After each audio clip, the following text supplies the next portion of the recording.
Hindi gamot at hindi dapat gamiting panggamot sa anumang uri ng sakit. Kugihan, buutan, matinud-anon sa iyang pangalagad, Honorable Jeffert Greg Bimbim Gamalinda Amoy, City Councilor of Dapitan. Chairman Committee on Trade, Commerce, Cooperatives, and Cottage Industries. Chair, Committee on Social Services, Urban Poor, and Resettlement, and Committee on Public Works and Infrastructure. Vice Chairman Committees on Health and Sanitation, Child's Welfare and Development, Economic Enterprise. Member Committees on Public Utilities, Peace and Order, Barangay Affairs and Community Development, Human Rights and Good Government. Kugihan, buutan, matinud-anon sa iyang pangalagad, Honorable Jeffert Greg Bimbim Gamalinda Amoy, City Councilor of Dapitan.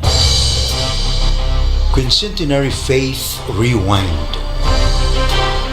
The image of Santo Niño was among the gifts presented to Queen Juana, wife of Raha Humabon, before her baptism.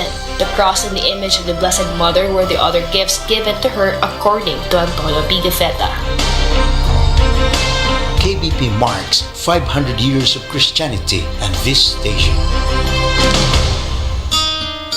Oh, anyari sa'yo? Ba't nakasimangot ka? Alam ko na. Masakit ang katawan mo, ano? Sa sobrang trabaho? O di kaya masakit ang ulo sa sobrang stress? Break ka muna. Hinga ng malalim at imasahe ang ulo mo gamit ang Herbalaya Liniment Oil. Ako rin ganun eh. Kaya pag mataas ang tensyon sa trabaho, mag-Herbalaya break ka muna. Herbalaya Liniment Oil. Amoy na kaaya-aya. Sa bawat pahid ay ginhawa. RPN Radio Philippines Network. DXKD Dipolog Radio Ronda. Member, kapisanan ng mga broadcaster ng Pilipinas. Kini ang RPN DXKD Radio Ronda 1053 kHz. Filipinos begin to see potential leaders as aspirants file their certificates of candidacy for next year's elections. A father and son rivalry shaping up in northern Luzon, a representative seeking re-election so far unopposed in southern Luzon, and brothers attempting to switch posts in Metro Manila. We'll speak with Valenzuela Congressman Wes Gatchalian, who's running for city mayor, live. And congratulatory messages are pouring in for this Cebuana beauty who took home the crown. Beatriz Luigi Gomez is the first ever openly gay Miss Universe Philippines.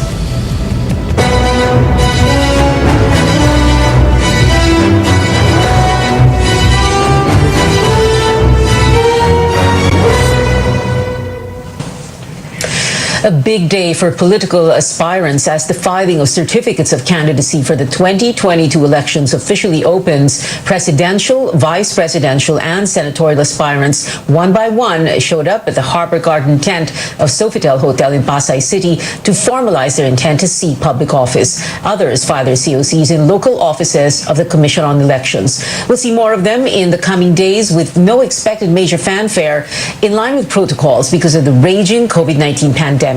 Our Melissa Lopez joins us live. Melissa, COMELEC wrapping up the first day. What are the highlights? Yes, Pia, veterans and neophytes hoping to lead a nation of 110 million people in the next 6 years today formalized their bid for national posts on day one of the filing of certificates of candidacy. First to show up at the makeshift filing site set up by COMELEC, Antique Congresswoman Loren Legarda, followed by Sorsogon Governor Cheese Escudero through a representative. Both are seeking a Senate comeback, while Senator Risa Ontiveros eyes a second term. Meanwhile, Senator Manny Pacquiao leads the pack of 6 presidential aspirants. At the Sofitel's tent in Pasay City, Pacquiao sprang a surprise with Buhay Party List Representative Lito Atienza alongside as his running mate. They also faced a mass gathering of supporters that apparently disregarded health protocols and the motorcade that caused traffic jams. 2 others expressed intent to join the vice presidential race for various reasons, including a woman who says she is the medium of white elves and another wishing to end hunger using a little-known form of technology. Representatives of 18 party list groups dropped by to file their candidacies in trickles. Some familiar faces like incumbent Congressman Ron Salo of Cabayan Party List and Quezon City Councilor Lala Soto, the daughter of Senate President Tito Soto, who is also seeking the vice presidency. Other aspirants are first-time contenders. There's a security guard hoping to be senator to provide better social benefits, cheaper internet, and simpler access to government IDs and permits. Another man, Samuel Sanchez, said he feels hopeless about the country's state and saw the need to serve. He pledged to give half of his Senate salary to the poor if elected. A common theme among aspirants, the COVID-19 response, corruption, poverty, and China's claims in the West Philippine Sea. Aspirants have a week, including Saturday and Sunday, to file their COCs. The deadline is 5 p.m. on October 8th. COMELEC enforces very strict health protocols along with a negative antigen test at the filing site. COMELEC spokesman James Jimenez reports that one staff member at the local COMELEC office in Batangas tested positive for COVID-19 and was quickly isolated along with a close contact. Overall, Jimenez says day one of COC filing was, quote, peaceful and organized nationwide. Back to you. Melissa Lopez there reporting. Pacquiao and Manny Pacquiao and Lito Atienza are running under the Cebu-based PROMD political party, which is allied with PDP Laban. Pacquiao is facing a challenge by a faction of that PDP Laban party that wants him out of that ruling party. The issue is pending with COMELEC. Now, with over 2 million Filipinos infected with the deadly coronavirus and hundreds of thousands losing their jobs because of lockdowns, voters now want a candidate who has a better pandemic response plan. Here's our George Quiles with that story. Young Filipinos endure long lines in voter registration sites for a reason. Na-emphasize po yan ngayong pandemya na isa yung Pilipinas sa pinaka naghihirap dahil na rin to sa at pinapatunayan ng gobyerno po na kailangan talaga ng pagbabago kasi nahihirapan lang po tayo. So baka kailangan na ng bagong mga taong uupo at ito po yung paraan. It's time na po na bumoto na ako kasi po nakakaloka po yung mga nangyayari dito ngayon, lalo na for healthcare workers. Sayang naman yung boto ko, di ba? Na at least matulungan ko yung mga healthcare workers kung meron pong willing na paglaban sila. Political scientist Carl Mark Ramota says COVID-19 pandemic response will be top of mind among voters. As Filipinos tired of lockdowns, getting sick, and losing the ones they love to the virus, look for leadership to navigate through the crisis. It's really hitting closer to home. We have entire families, communities affected by this pandemic. And so it becomes personal. And as we know, personal is political. And people now see that their personal loss, their personal grief is a result of negligence, of even criminal negligence on the part of the government. The latest SWS surveys show that President Duterte's popularity has been on a decline since late last year. And it doesn't get any better. A Bloomberg study among 53 countries released in September showed the Philippines as the worst place to be in this pandemic, citing challenges facing the Duterte administration in dealing with the Delta variant. I think even with the difficulties in voter registration, not to mention the threat itself of the pandemic, people still go out there to line up because they see that this state of affairs can no longer continue beyond 2022. We cannot simply just continue with how things are being run at present. Ramota says a COVID-19 response that's lacking has been viewed as a lesson, that Filipinos deserve better leadership and the elections will help them obtain that. George Cahiles, CNN Philippines. The National Police vows to ensure an orderly election process, beginning with today's filing of COCs up to the declaration of winners. The agency says it is fully prepared for any eventuality following simulation exercises. It's also coordinating with the COMELEC on intelligence monitoring. With regards to health protocols, the PNP chief has this message for those filing their COCs. Tumapila tayo sa mga kandidato at kanilang mga taga-suporta na kumilos ng maayos na naayon sa panahon. Kung noon ay hinaya natin ang malapyas ng mga gawain sa filing ng Certificate of Candidacy, hindi natin papayagan ito ngayon dahil nasa gitna tayo ng pandemya. So we expect the candidates themselves to take their own measures to prevent this from happening for the protection of everybody. PNP has also implemented a nationwide gun ban as part of its security measures. This will be in effect until October 9. Now, familiar faces showing up to file their certificates of candidacy for local positions. Some of them are either seeking re-election or aiming to swap seats. AC Nichols tells us who are running for local posts in Metro Manila. For Pasig City Mayor Vico Soto, the work is far from over. He says he wants to serve for a second term to make sure his reforms reach the grassroots, especially social services. Halimbawa, yung social pension, meron na pong ordinansa yan. We want to have a local social pension for those 65 and above na walang ibang source of income kapag matanda na or elderly na po sila.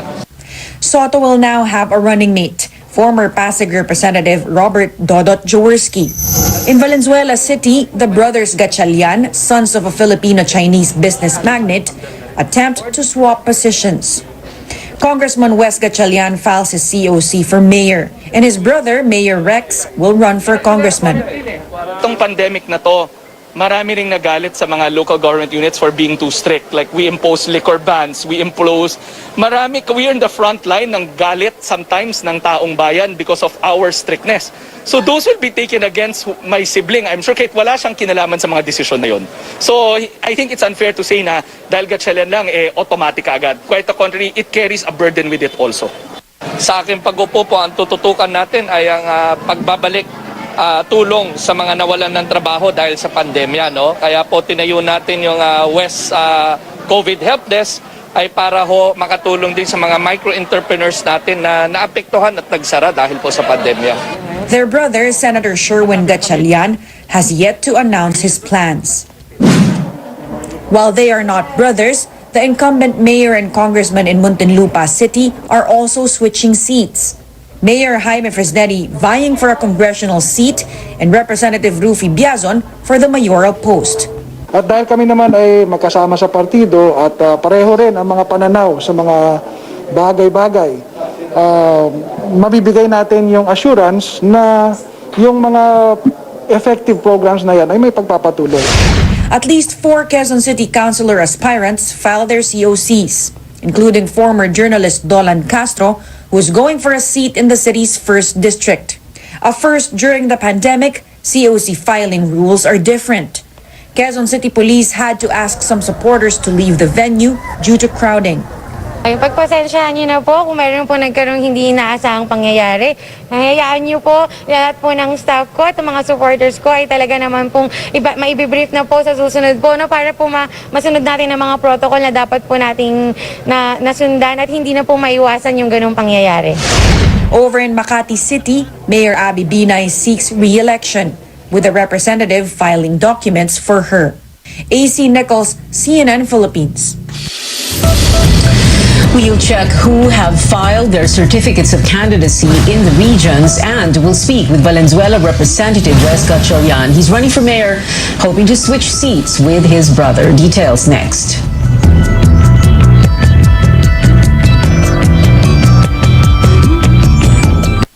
Nagsimula sa isang pangarap. Ako na po, ma'am. Ika'y tutulungang ibahin ang buhay na nakasanayan. Naka 24 months ka na sa pag-ibig. May panghulog na ako sa motor. Uy, bagong motor! Gagawa ng hakbang para mapaghandaan ng forever. Ingat ka, ha? At harapin ang bukas na may maaasahan. Simulan mo na ang forever mo ngayon. Fund your forever with Pag-ibig Fund. Register today!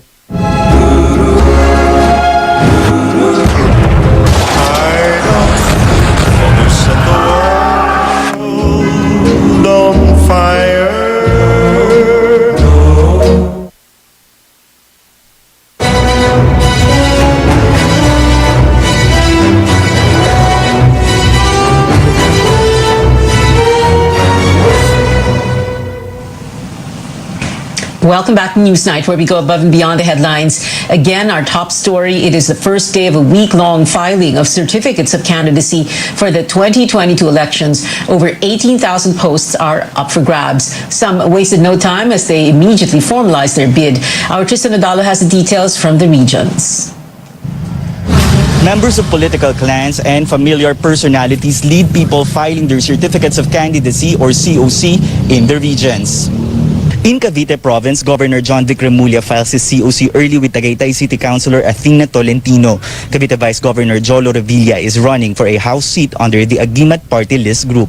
His brother Brian Revilla will run for Vice Mayor, while his mother, Bacoor Mayor Lani Mercado, has yet to announce if she will seek re-election or run for Congress. So far, the filing of COC in the vote-rich province of Cavite has been smooth and peaceful thanks to its appointment system.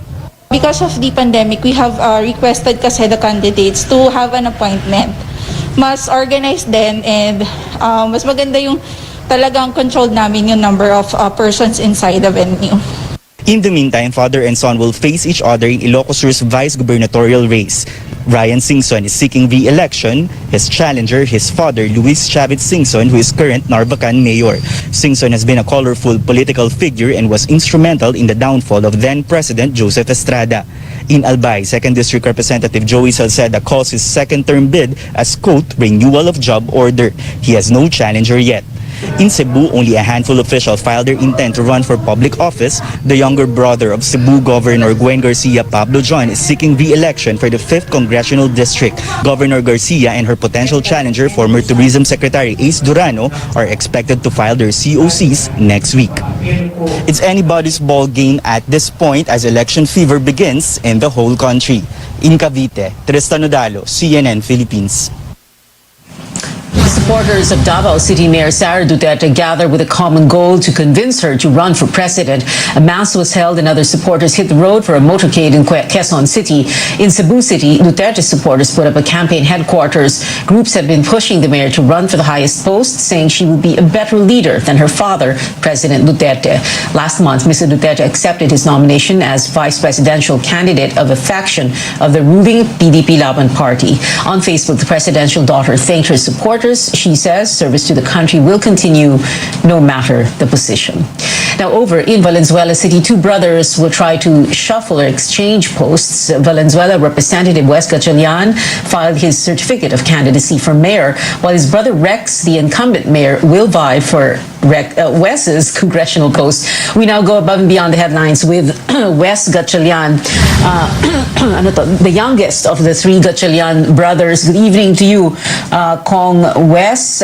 You are trying to, well, switch posts with your brother Rex. If you both succeed, meaning if you win as for mayor, and if Rex wins for your seat, no, the 1st District of Valenzuela in Congress, this will be a parang return, no, for Rex to Congress, and this will be like a continuation of the Gatchalian brand of public service, so to speak. Yes, Pia. Yes, Pia. First of all, I would like to thank you for the opportunity and for inviting me to your program. And yes, Rex used to be a two-term congressman on the same seat that I'm sitting. But for me, it is the first time that I'll be, if ever, holding on the mayorship and the legislative position. And this is because the reason for the switching of the seats, or at least your attempt to switch seats, is because you have both reached your term limits, correct? Yes, I'm on my 3rd term, and likewise, Rex is on his 3rd term. So this is the reason why we want continuity in our city. Throughout the decades that we have been serving our city, we have a lot of programs that we shared together. Malaking bagay, Pia, is kung nagtutulungan ang congressman at mayor. So this is the reason why we want to continue, so that there would be continuity in the progress of Valenzuela. It's interesting that you use that term, Kong West, no, continuity, because this situation where you have members of the family, minsan hindi nga siblings lang mag-asawa, mag-ama, mag-ina, magpipinsan, exchanging posts precisely for this continuity. And this is nothing new because we've seen this in all post-Marcos Congresses since 1987, every time there's an election, because we all know politics is local, and families usually rule, no? So in Valenzuela, it is, I suppose, like you said, no, what you want to do is to continue and to emphasize itong continuity of the Gatchalian public service. Pero pwede rin namang West, no, na hindi rin kayo tumakbo. Kumbaga to give other people a chance. Yes, I agree on that, Pia. And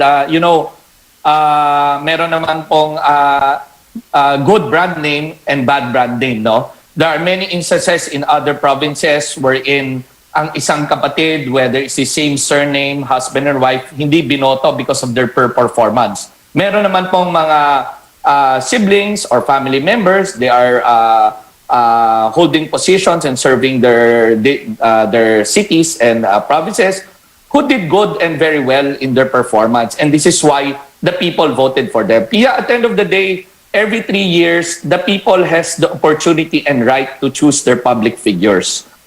It doesn't mean all the time that ang isang kapatid with the same surname ay binoboto at yung isang kapatid ay kailangan din iboto. There are many instances that different po ang outcome ng elections. But what's important is the continuity of a good brand name.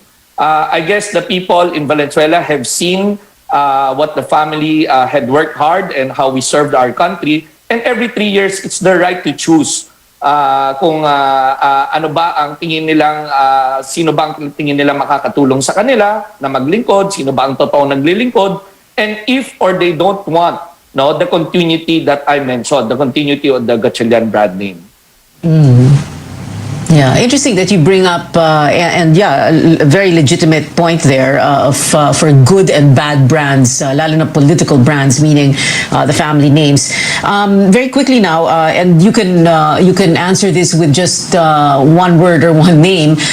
Who is your likely rival? Who is going to be Rex's likely rival also? So far, Pia, sa awa ng Diyos, I think we are running unopposed. I've been going around the city, Pia, since last year during the pandemic. Me and Rex, we never rested, no? And we've been going around, especially ngayong pandemic na kailangan kami ng tao. I never seen any other political figures who are vying in our position. So hopefully po, as of today, October 1, wala po kaming kalaban. Me, Rex, and our Vice Mayor.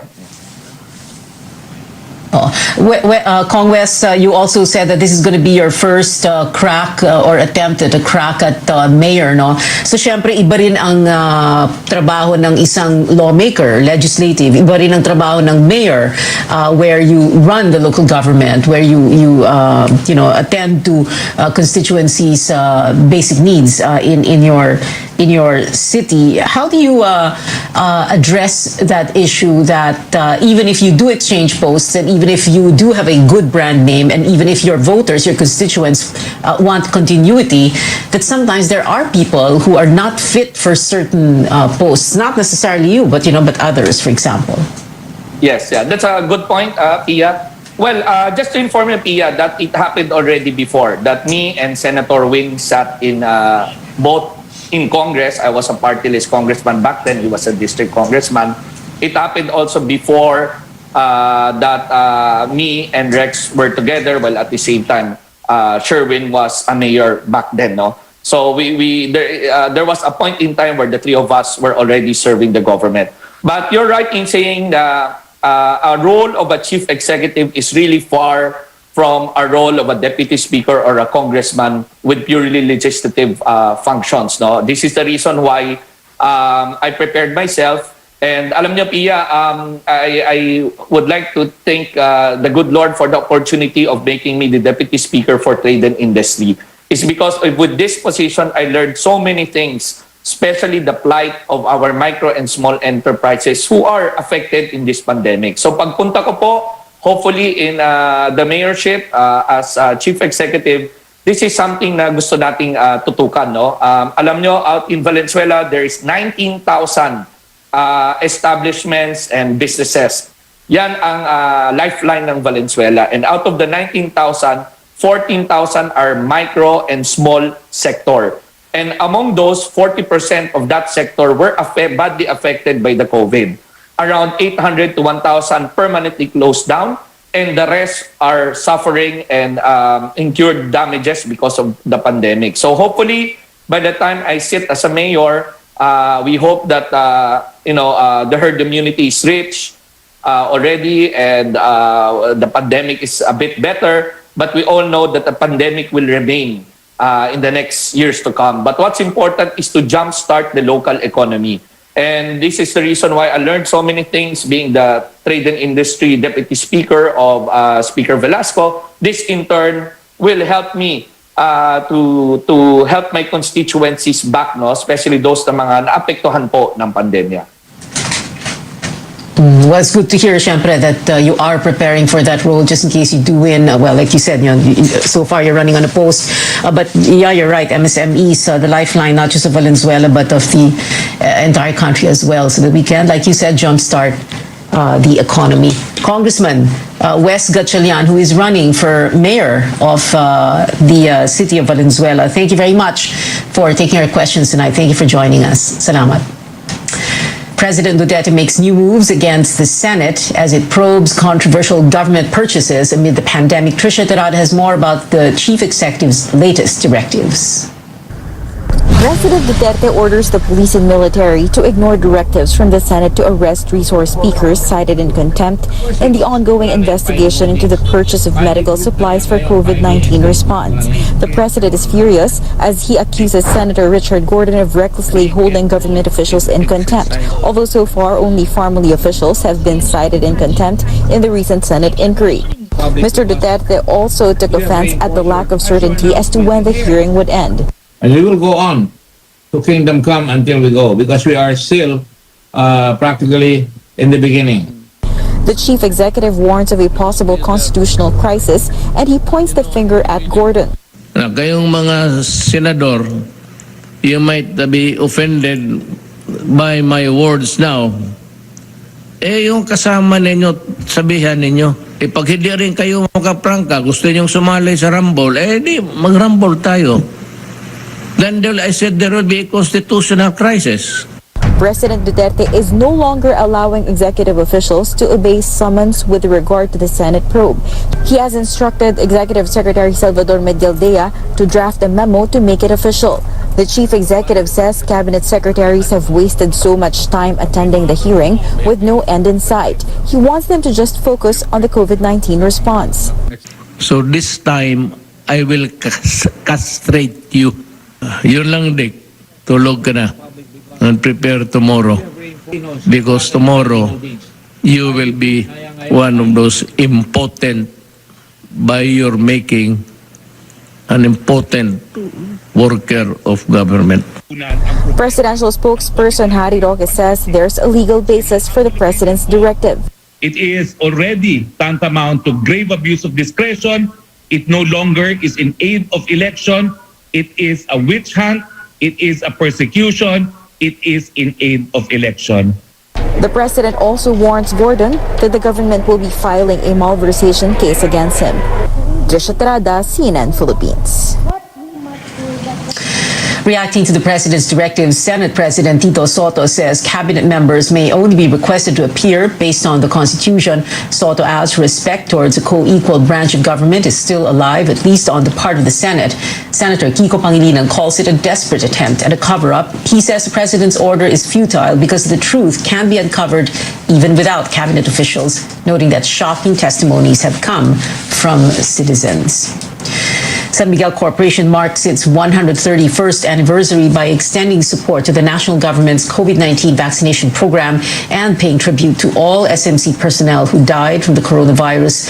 The diversified conglomerate launched the SMC Bakuna Bus to vaccinate inmates at the Correctional Institution for Women in Mandaluyong, as well as jeepney drivers and their families and other members of the indigent population in Pasig City. SMC also donated 15,000 doses of the company-procured AstraZeneca vaccines to various cities. SMC President and CEO Ramon Ang led the simple mass held at the company's office or headquarters in Pasig to commemorate the lives of its employees who died of COVID-19. Ang also called on other employees to honor and continue the legacy of their fallen colleagues. Ang vowed to fully vaccinate SMC's workforce by November. At present, over 64,000 employees and extended workers have already received their coronavirus shots. When we come back, it's not just Cebu locals that are feeling pride over this year's Miss Universe Philippines winner. Details after a quick break.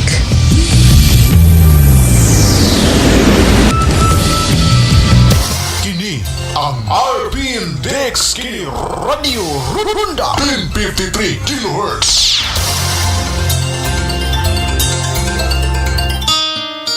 O, anyari sa'yo? Ba't nakasimangot ka? Alam ko na. Masakit ang katawan mo, ano? Sa sobrang trabaho? O di kaya masakit ang ulo sa sobrang stress? Break ka muna. Hinga ng malalim at imasahe ang ulo mo gamit ang Herbalaya Liniment Oil. Ako rin ganun eh. Kaya pag mataas ang tensyon sa trabaho, mag-Herbalaya break ka muna. Herbalaya Liniment Oil. Amoy na kaaya-aya. Sa bawat pahid ay ginhawa. Honorable Angel Halusos Carion, Batanon, Buutan ug Malagaron, City Councilor of the Pitan City, Chairman, Committee on Tourism, Committee on Labor, Committee on Child Welfare and Development. Honorable Angel Halusos Carion, Batanon, Buutan ug Malagaron, City Councilor of the Pitan City. Sa panahon ng pandemyang ito, mahalagang manatili tayong physically at mentally healthy. Kung ikaw ay may karamdaman ng takot, pagkabahala at pangamba, kausapin natin ang ating mga mahal sa buhay at ituon natin ang ating atensyon sa mga bagay na makatutulong sa ating kalusugan. Maaari ring sumangguni sa 1553-0917-899 usap 8727 o 027989 usap 8727. Mental health ay pangalagaan. Tara, usap tayo, kaibigan. Dapitan City Councilor Jezebel Bing Balisado, konsehal sa Dakbayan sa Dapitan nga dali duulon og maabibihon sa iyang mga katawhan. Konsehal Bing Balisado maluluyon og matinabangon sa tanang higayon. Konsehal Bing Balisado sa Dakbayan sa Dapitan. Suportahi ang imong immune system para mabatukan niini ang mga viruses sama sa corona ug uban pa. Pag Herbalaya Food Supplement every day. Aduna kini mga natural herbs o antioxidants nga mopakusog sa imong immune system. Batukan ang mga viruses. Mag-Herbalaya Food Supplement matag adlaw. Inyong mapalit sa inyong mga suking butika bisan asa. Herbalaya Food Supplement. Atong saligan aron virus malikayan. Mahalagang paalala, ang produktong ito ay hindi gamot at hindi dapat gamiting panggamot sa anumang uri ng sakit. Kini ang RPN DXKD Radio Runda 1053 kHz.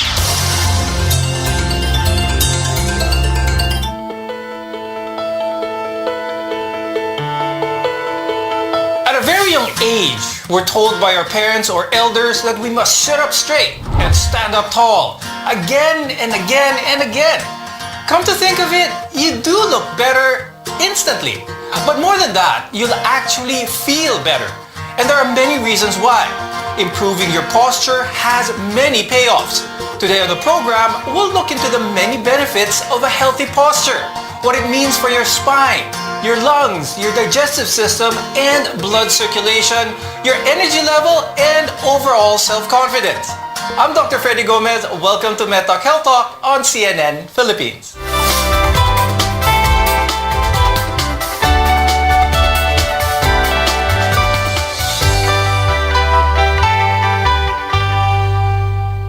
A healthy posture helps us with our everyday movements and regular activities, putting the least amount of strain on our body. And that's why it is so important. I'd like to welcome our guests for today.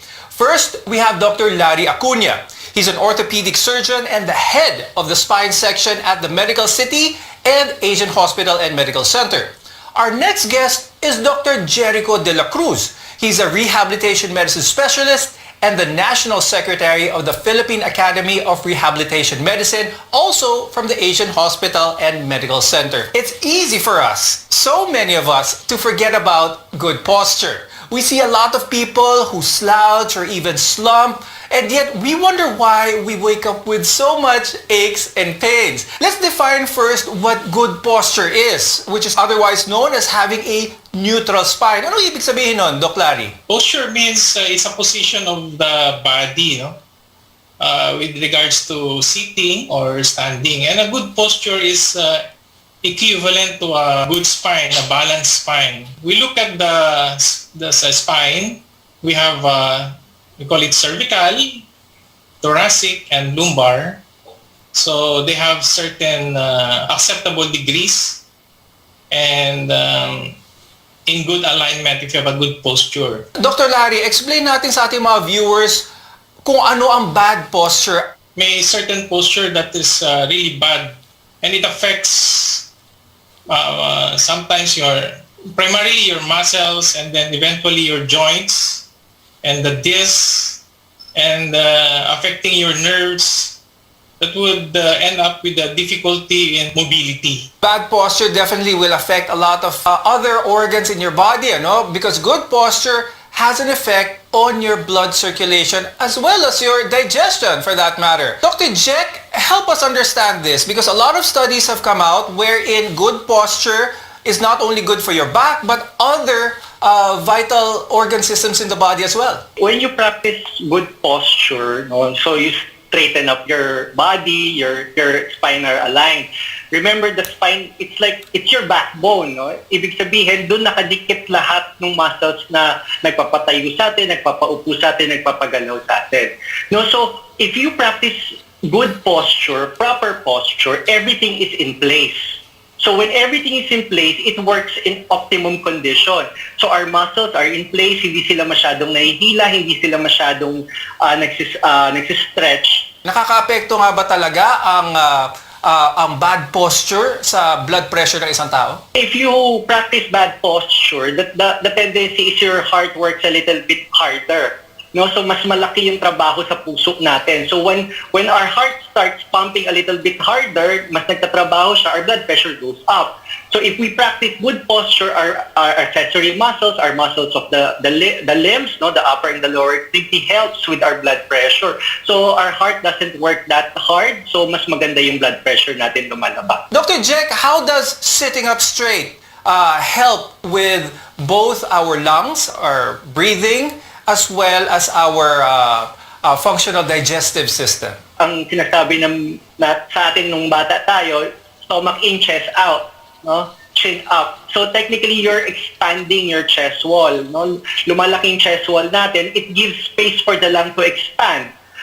So when you give more space for the lungs, mas marami tayong oxygen na nakukuha kasi lumalaki yung area, no, na pwede nating punuin. So in effect, mas maganda yung ating breathing. No, in terms of our digestion, mas maganda rin yung position natin as compared that if we are slouching. If we're slouching, we're compressing our internal organs. Remember, everything needs room. Pag pinasok mo yung pagkain, so kailangan mag-expand din yung tiyan natin. No? So kung maganda yung ating position, maganda ang ating posture, we have room for expansion. Doc Larry, let's explain naman what sway back is and anong epekto nito sa ating katawan. Yung sway back kasi di-distort yung spinal alignment. So, yung magkakaroon ka ng tawag doon exaggerated thoracic kyphosis, and then yung neck mo medyo naka-hyperextend. With poor balance, poor posture, you will end up having muscle pains and fatigue earlier. Usually, pagka may sway back ka, mas nag-exert kasi effort yung sa lower back mo and then the neck muscles as well. Please explain to our viewers kung ano naman yung forward head. Yung forward head naman, yung neck mo hyper flex, no? Parang naka-forward, from the neck itself, naka-forward yung head over in relationship to your neck. So strained yung mga neck muscles mo with that kind of posture. Dr. Jack, is it possible na meron tayong mga viewers dito who don't even notice na meron silang sway back, meron silang forward head? Ano yung kaya mga common effects na pwede nilang maramdaman that might make them think that they have these conditions? Yung ating curvature ng spine mas mas lumalaki, no? Ang tendency kasi ng sway back, yun yung mga taong parang parating nakasandal pa naglalakad, no? You feel like you're falling backwards. So that's usually yun yung signs ng sway back. Yung sa forward head naman, mas madami yan ngayon, no? Especially in the advent of our technologies, parati tayong nakayuko. No, so the tendency, our neck is in an angulation. It will cause you neck pains because a minimal angulation of the neck will cost you about 20 to 60 pounds additional work for the neck. Okay, now there are other types of common posture problems that can be avoided as well as corrected, and we'll discuss those, including exercises that can help improve posture after a short break. We're your partner in healthcare. You're watching CNN Philippines.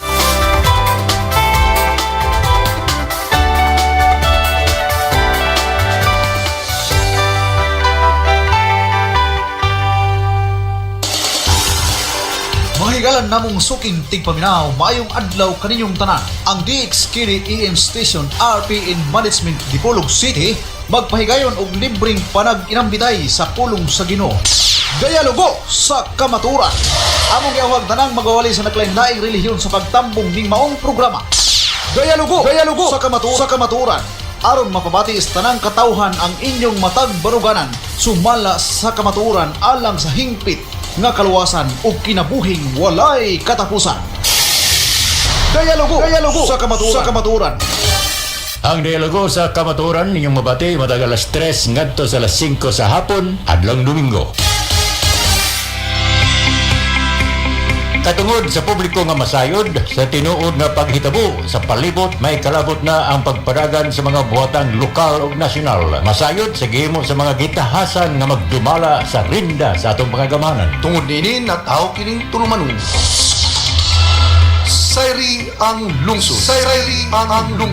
Gidalit kaninyo ni Sibiana RPN DXKD Dipolog. Sayri ang lungsod.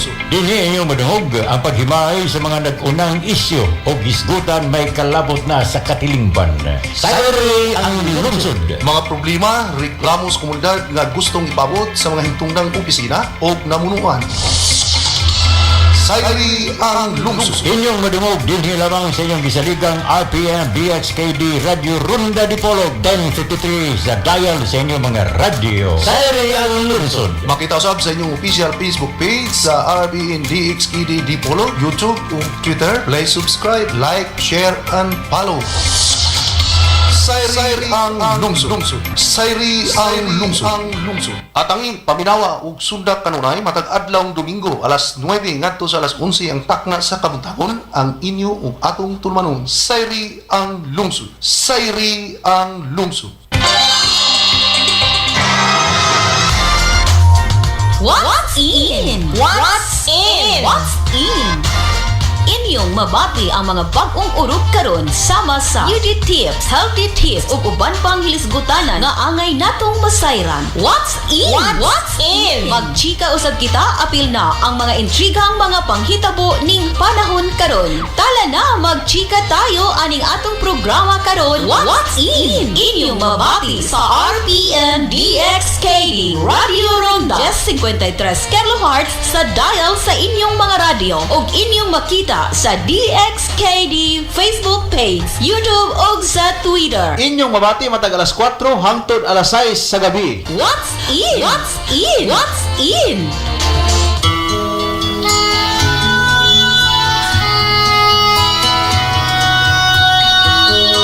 God's government begin its rules.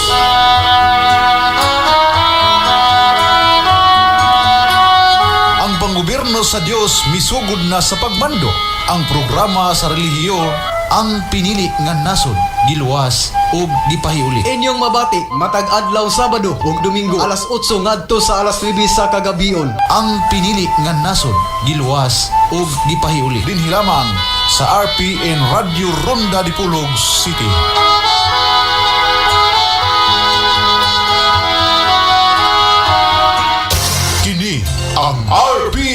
DXKD Radio Runda 1053 kHz.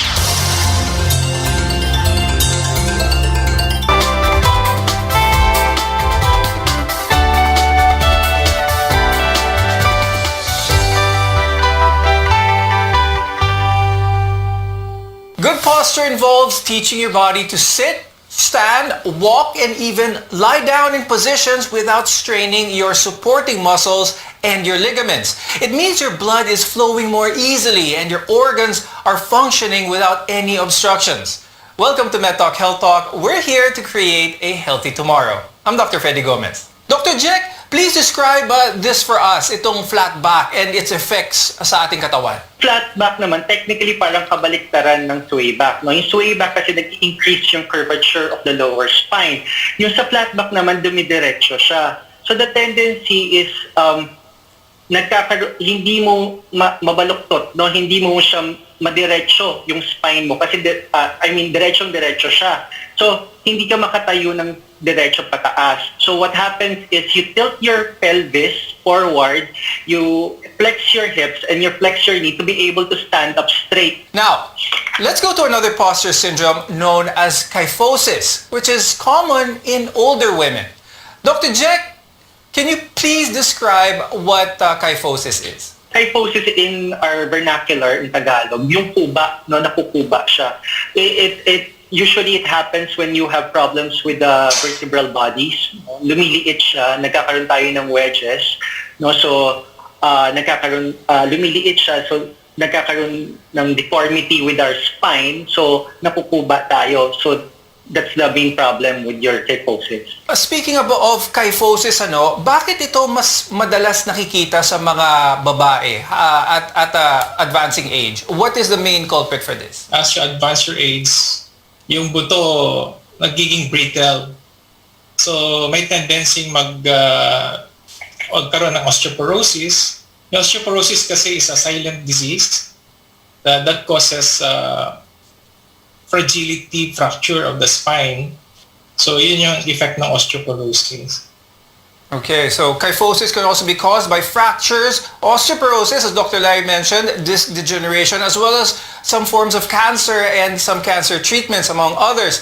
Dr. Larry, since we're talking about osteoporosis, at what age kaya should they seek consult with their orthopedic surgeon or their spine surgeon to check out na everything is okay? The most common cause ng osteoporosis is postmenopausal. So after menopause, nagbabago yung estrogen level. So nagkakaroon siya ng osteoporosis.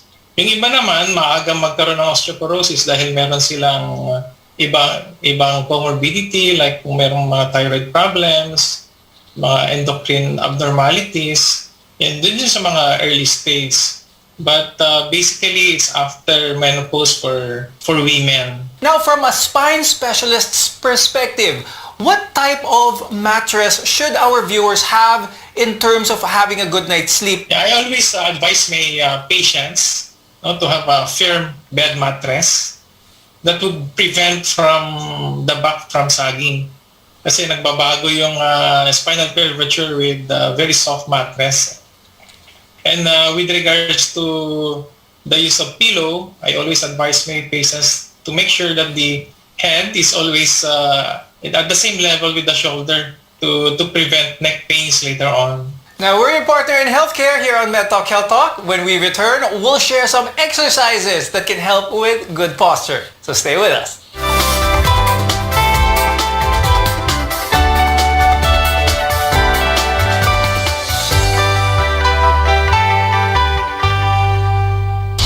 DXKD Ronda Balita. Mga balitang may kamatuuran, way gidapigan o hilisgutanan sa katawhan. DXKD Ronda Balita. Mga labas nga mga balita gikan sa sinaligang mga tinugdagan. Balitang hinimo sa lawak balitaanan. Diin inyong madungog ang mga balitang lokal, regional, national o international o uban pang may kalabutan sa atong kadaliligban. Gihatod kaninyo live gikan sa RPN DXKD Radio Ronda Broadcast Center. DXKD Ronda Balita. Inyong madungog matag adlang Lunes hangtod Biyernes alas 12 hangtod sa alas 2 sa kahaponon ug makita usab sa RPN DXKD Dipolog Facebook page, YouTube ug sa Twitter. DXKD Ronda Balita.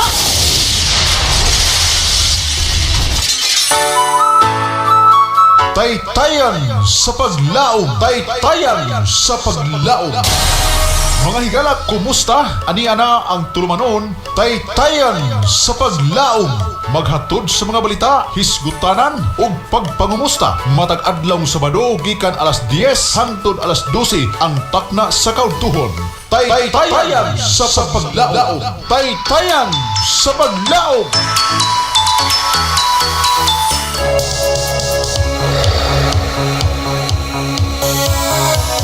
News Recap Pupong on board. Pangitabo sa tulo ka distrito sa Zamboanga del Norte, kalambuan sa politika, showbiz o agrikultura. News Recap Pupong on board. Ginilang sa Radio Ronda alas 6 ngadto sa alas 9 adlaw Domingo.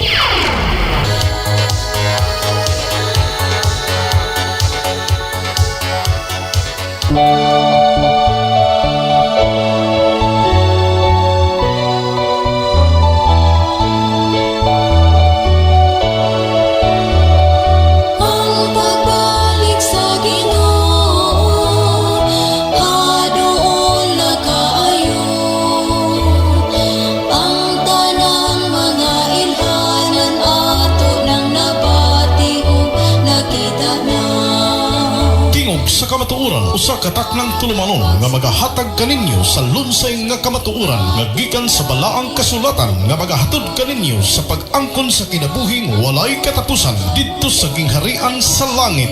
Kining ubos ninyong igsuo Brother Mitchell Pindilio makig-upan kaninyo sulod sa usa ka taknang tulumanon.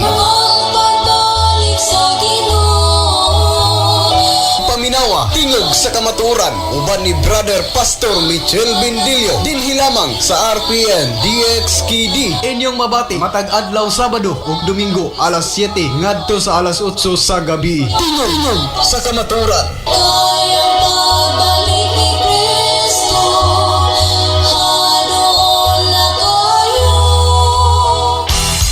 Buhagay sa Radio Ronda matag adlaw Sabado. Buhagay sa Radio Ronda.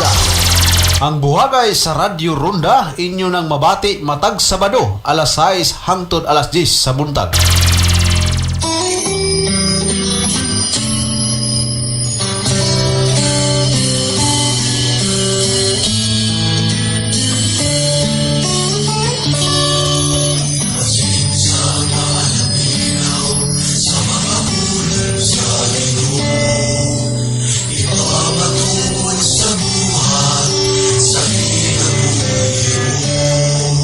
Kinahanglan pa ba sa atong modernong panahon ang pag-ila o pagtuo sa usa ka Dios nga gitudlo sa Iglesia Katolika? Igo na ba ang Biblia nga gabayan sa kaluwasan ug wala nay labot ang simbahan ug apostolikanong tradisyon? Aduda ba'y kapostlanan ang atong pag-ampo ug pagdebosyon sa mga santos? Nganong mukumpisal man ang mga Katoliko sa pare? Kini mao'y pipila sa mga pangutana ug katahap may tungod sa mga doktrina ug pagtulunan sa simbahang Katoliko. Tungod niini ang Confraternity of Christian Doctrine o ang gitawag nga mga katekista sa parokya sa katedral uban ni Father Leonilo Dagpin Jr.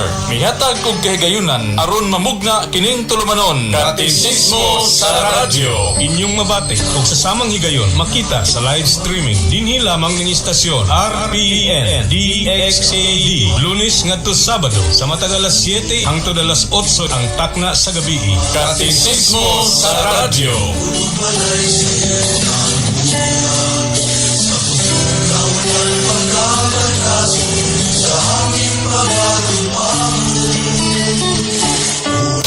Kini ang RPN DXKD Radio Ronda 1053 kHz.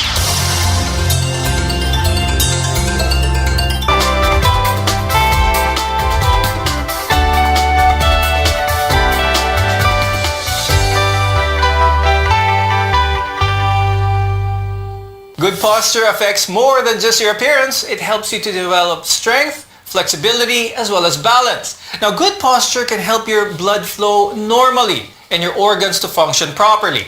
We're in this together. I'm Dr. Freddy Gomez, and welcome back to MedTalk Health Talk on CNN Philippines. Please explain to our viewers kung bakit mahalaga ang pag-exercise or pag-stretch ng muscles, especially when it comes to good posture. Yung muscles is supporting structure of the bone. So if you have weak muscle, lahat ng mga mechanical forces will be transmitted to your bone, to your discs, and you'll end up having early degenerative process. Doc Jack, what are the benefits of this type of pose, this resting pose? So your resting pose, you lie down on the floor, you're flat, your palms up. No, technically you're just resting. And then you concentrate on your breathing. So it makes you centered.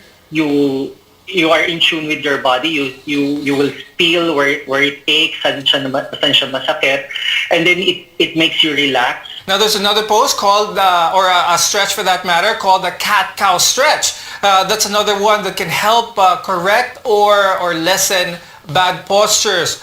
Doc Jack, what does this type of stretch actually do? Yung cat-cow stretch, you can do it three ways. You can do standing, you can do it sitting, or you can do it on all fours. No, technically, you extend and flex the spine slowly. Concentrate on the breathing. So technically, it stretches. No, it stretches your upper and the lower back, stretches your arms as well.